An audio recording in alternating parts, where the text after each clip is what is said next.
एक दिन राजा शिकार करने गए और वह जब शिकार करके वापस आ ही रहे थे तो रास्ते में ही उनकी मृत्यु हो गई। पिता के मरने के बाद सातों भाइयों के सिर पर पूरे घर और राजपाट की जिम्मेदारी आ गई। एक दिन सातों भाई काम के सिलसिले में बाहर जाने लगे। सभी ने अपने पत्नियों से बोला कि हमारे बहन का अच्छे से ख्याल रखना, इसको किसी चीज़ की कमी नहीं होनी चाहिए। सातों पत्नियों ने बोला कि ठीक है। इसके बाद सातों भाई चले गए। भाइयों के जाने के बाद लड़की की भाभियों ने उससे बहुत काम करवाने लगी। सबसे छोटी वाली भाभी उससे काम नहीं करवाती थी। बाकी जो 6 भाभियाँ थी उससे बहुत काम करवाती थी। एक दिन की बात है, शाम हो गया था। बड़ी वाली भाभी ने कहा कि जाओ जंगल से लकड़ी का लेकर आओ। लड़की ने रस्सी मांगा। भाभी ने कहा बिना रस्सी के जाओ। वो मन में सोच ही रही थी कि भला बिना रस्सी के कैसे लकड़ी लेकर आऊँगी। जंगल में गई, उसने लकड़ी एकत्रित किया और घर बैठकर रोने लगी। तभी एक सांप आया और उसने लड़की को रोते देखकर पूछा कि क्यों रो रही हो। लड़की ने बोली कि मेरी भाभी इंतज़ार कर रही होगी कि मैं लकड़ी लेकर आऊं तो वह खाना बनाए। मेरे पास तो रस्सी ही नहीं है, मैं ये सारी लकड़ियाँ बिना बांधे कैसे ले जाऊं। सांप ने बोला कि बस इतनी सी बात, मेरे ऊपर लकड़ी लाकर रखो।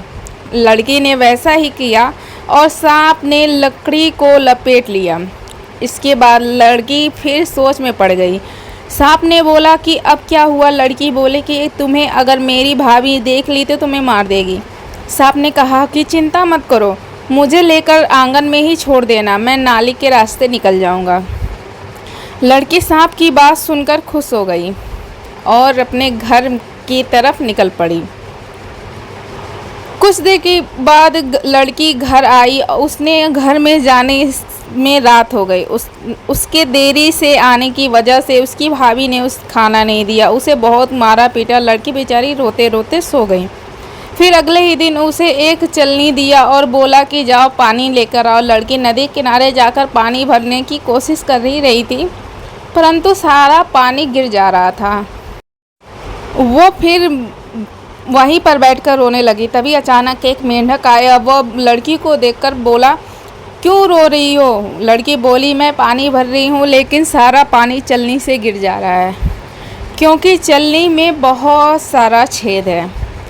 मेंढक ने उसे एक उपाय बताया और बोला कि बस इतनी सी बात। उसने अपने सारे मेंढकों को बुलाया और उस चलनी में बैठ गए और बोला कि घर ले जाकर एक बाल्टी में रख देना, हम सारे मिलकर उस बाल्टी में पेशाब कर देंगे और बाल्टी भर जाएगा। उसके बाद हम लोग वहाँ से चले जाएंगे। लड़के ने वैसे ही किया। उस लड़की की भाभी हर रोज़ ऐसे ही उटपटांग काम कुछ न कुछ करने को ही दे देती थी। एक दिन की बात है, उस लड़की को एक काला रंग का कंबल दे दिया और बोला कि जाओ, जब तक यह कंबल सफ़ेद ना हो जाए घर लौटकर मत आना। लड़की बोली ठीक है। लड़की कंबल लेकर चली जाती है और नदी के किनारे बैठकर धोती है। वह छोटी लड़की उसे धोती गई, परंतु वह सफ़ेद होता ही नहीं। काला तो काला ही रहेगा ना, सफ़ेद थोड़ी ना होगा। लड़की को 2 दिन हो गए, वह बिना कुछ खाए पिए बैठी रही और फूट फूट कर रो रही थी। तभी उसके सातों भाई नदी के पास वाले जंगल से होते हुए बाहर से लौटकर ही आ रहे थे। सातों भाइयों को किसी लड़की की रोने की आवाज़ सुनाई दिया। वे नदी के किनारे पहुंच गए। अपनी बहन से उस हालत में देखकर उन सब भाइयों का दिमाग खराब हो गया और पूछा कि बहन यह हालत किसने किया। उस छोटी लड़की ने सब कुछ बताया। इसके बाद सातों भाइयों ने बहन का हाथ लेकर घर गए और बहन को बाहर ही कहीं छुपा दिया और बोला कि जब तक हम में से कोई ना आए तुम यहाँ से कहीं मत जाना। इसके बाद वो घर के अंदर चले जाते हैं। सारी पत्नियाँ अपने पति को देखकर इतनी खुश होती हैं कि पूछे मत। कोई पानी लेकर आती है तो कोई पंखे से हवा देती है। तभी एक भाई बोला कि मेरी प्यारी बहन कहाँ है, दिखाई नहीं दे रही।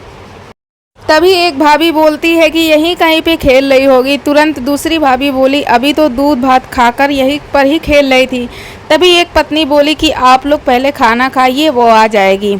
एक भाई बाहर जाता है और अपने बहन को अंदर लेके आता है और पत्नी से पूछते हैं कि यही दूध भात खाई है, अगर खाई होती तो यह हालत नहीं रहती, मेरी बहन की क्या हालत हो गई है।